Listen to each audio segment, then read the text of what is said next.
আসসালামু আলাইকুম ওয়ারহমতুল্লাহি ওয়াবারকাতুহু।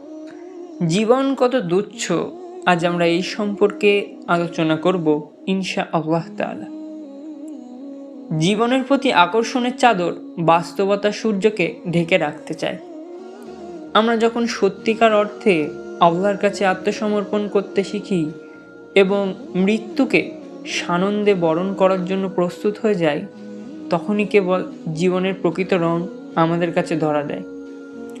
বিশ্ববিখ্যাত বীর আলেকজান্ডার দ্য গ্রেটের মৃত্যুর ঘটনা এটি খুব সুন্দরভাবে ফুটে উঠেছে। আলেকজান্ডার দ্য গ্রেট যখন ভয়ানকভাবে অসুস্থ হয়ে পড়লেন, তখন তিনি দুনিয়ার সেরা ডাক্তার, কবিরাজ, হাকিমকে ডাকলেন এবং তার অর্জিত বিপুল ধনসম্পদ দেওয়ার বিনিময়ে আরোগ্য লাভ করতে চাইলেন। কিন্তু কোনো চিকিৎসা দিয়েই কোনো কাজ হলো না। জগৎ বিখ্যাত বীর মৃত্যুশয্যায় কাতরাচ্ছেন, অথচ কেউ কিছু করতে পারছে না। অবশেষে আলেকজান্ডার নিজ ভাগ্যকে মেনে নিলেন। তিনি আত্মীয় স্বজন ও সমাজের গণ্যমান্য ব্যক্তিদের ডাকলেন এবং তার মৃত্যুর পর 3টি ইচ্ছা বাস্তবায়ন করতে বললেন। প্রথমটি হলো তার কবর পর্যন্ত বহন করবে ডাক্তারগণ। দ্বিতীয়টি হলো তার কবর পর্যন্ত রাস্তাটি সাজানো হবে তার উপার্জিত বিপুল সম্পদ রাজি দিয়ে।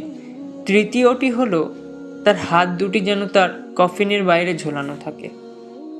আলেকজান্ডার ব্যাখ্যা করলেন, ডাক্তারদের কফিন বহন করানোর মাধ্যমে তিনি পৃথিবীকে এই বার্তা দিতে চান, যখন মৃত্যুর সময় উপস্থিত হয় তখন দুনিয়ার কোনো চিকিৎসক মৃত্যুকে রুখতে পারে না।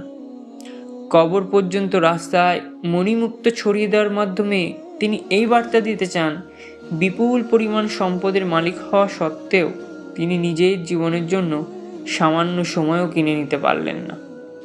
হাত দুটি কফিনের বাইরে ঝুলিয়ে রাখার মাধ্যমে তিনি এটি বলতে চান যে তিনি দুনিয়াতে এসেছিলেন খালি হাতে এবং ফিরেও যাচ্ছেন খালি হাতে।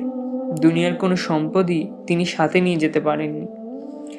আলেকজান্ডার দেখলেন তার সীমাহীন সম্পদ ও ঐতিহাসিক বিজয়গাথা তাকে মৃত্যু থেকে বাঁচাতে পারেনি।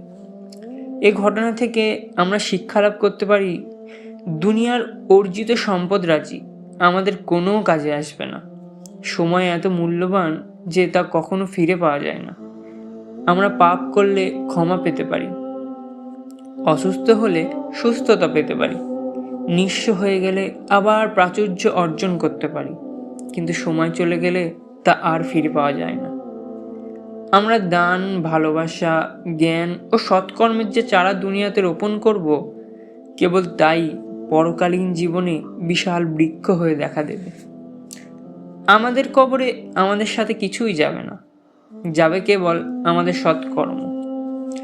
ধন সম্পদ আর সন্তানাদি পার্থিব জীবনের শোভা সৌন্দর্য, আর স্থায়ী সৎ কাজ তোমার প্রতিপালকের নিকট প্রতিদানে উত্তম, প্রত্যাশাতেও উত্তম। আমাদের ভাগ্য, দুনিয়াবি সাফল্য, পরিবার, বন্ধু বান্ধব সব কিছুই পেছনে রয়ে যাবে। যেমনটি একজন সাধক বলেছেন, তুমি ভালোবাসো দুনিয়ায় এমন সব মানুষকে যারা হয় তোমাকে দাফন করবে, নয়তো তুমি তাদের দাফন করবে। এর অন্যথা হওয়ার কোনো সুযোগ নেই।